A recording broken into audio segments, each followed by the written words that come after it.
Life time science நேயர்களுக்கு வணக்கங்க. இப்போ நம்ம இன்றைக்கி பார்க்குறது என்னன்னா கன்னி லக்னம்.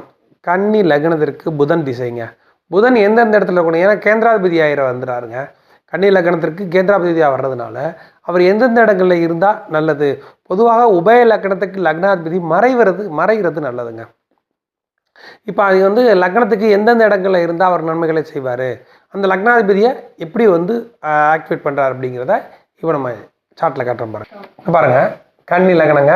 கன்னி லக்னத்துக்கு லக்னத்தில் புதன் போட்டிருக்காங்க, 2ல் புதன் போட்டிருக்கேன், 4, 5, 7, 9, 10, 11 நான் போடலை, 12 தான் நான் போட்டிருக்கேன். இப்போ இது என்ன காரணம் அப்படின்னு கேட்டிங்கன்னா, கன்னி லக்னத்துக்கு லக்னத்தில் புதன் இருந்தால் கேந்திராதிபதி தோஷம்னு சொல்லுவாங்க. ஆனால் இந்த புதனை சனி இங்கேருந்து பார்த்துட்டாருங்க. உதாரணத்துக்கு சனி இங்கேருந்து பார்த்துட்டாருங்க, இல்லை இங்கேருந்து பார்த்துட்டாருங்க அப்படின்னா அந்த தோஷம் கிடையாது. நான் ஏற்கனவே ஒரு வீடியோவில் சொல்லியிருந்தேன், சனி புதனை பார்த்துட்டா கேந்திராதிபதி தோஷம் கிடையாது, செவ்வாய் பார்த்துட்டாலும் தோஷம் கிடையாது. அதனால் லக்னத்தில் புதன் இருக்கலாம், 2ல் இருக்கலாம், ரொம்ப நல்லது. லக்னாதிபதி 2ல் இருக்கலாம், ஏற்கனவே நான் உங்ககிட்ட சொல்லியிருக்கேன் மற்ற வீடியோவில்.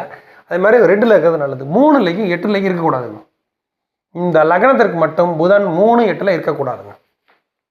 அடுத்தபடியாக பார்த்தீங்கன்னா 4ல் இருக்கலாங்க. 4ல் இருந்தால் கேந்திராதிபதி கேந்திரத்தில் இருந்தாலும் இவரை புதனோ சனியோ பார்த்துடணுங்க. அதை முதல்ல நீங்கள் பார்த்துக்கணும். 5ல் இருக்கலாம், தப்பு கிடையாதுங்க. மூலத்திரிகோணாதிபதியாக வந்துடுவார். மூலத்திரிகோணத்தில் இருக்கிறது நல்லது. லக்னாதிபதி மூலத்திரிகோணத்தில் இருக்கிறது ரொம்ப நல்லது. 6ல் இருக்கக்கூடாதுங்க, அந்த அளவுக்கு நல்ல பலன்களை வரங்கள். 7ல் இருக்கலாங்க, தப்பு கிடையாது. சொந்த வீட்டை பார்ப்பாருங்க. 7வது லக்னத்தை பார்ப்பார். 8ல் இருக்கவே கூடாதுங்க. 3, 8ம் அவருக்கு நற்பலன்களை வர்றதே இல்லை.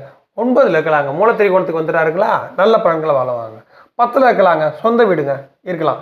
ஆனாலும் இந்த இடத்துல இந்த புதனை சனியோ சிவன் 11ல் இருக்கவே கூடாதுங்க. இந்த லக்னத்திற்கு மட்டும் லக்னாதிபதியாக இருந்தாலும் 11 இருக்கு, அந்த அளவுக்கு சிறப்பு. சந்திரனோட வீட்டில் புதன் இருப்பது நற்பலன்களை வழங்குவதே இல்லை. எல்லாவற்றையும் விட சிறப்பு கன்னியில் இருக்கும். சிம்மத்தில் இருக்கணுங்க. அவர் சிம்மத்தில் புதன் மறைஞ்சு, ஏற்கனவே சொன்னேன் உபய லக்னாதிபதி மறைவது நல்லதுன்னு. உபய லக்னாதிபதியான புதன் சிம்மத்தில் வருவது மிகச்சிறப்பு.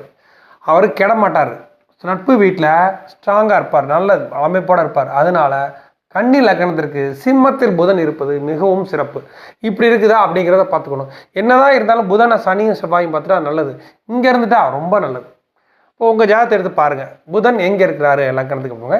கேந்திராதிபதியாக இருந்தாலும் சனி செவ்வாய் பார்த்து விட்டால் கேந்திராதிபதி தோஷம் கிடையாது. அதை நீங்கள் முதல்ல புரிஞ்சுக்கணும். உங்கள் ஜாதகத்தில் எப்படி இருக்குது அப்படிங்கிறது பார்த்துக்கணும்.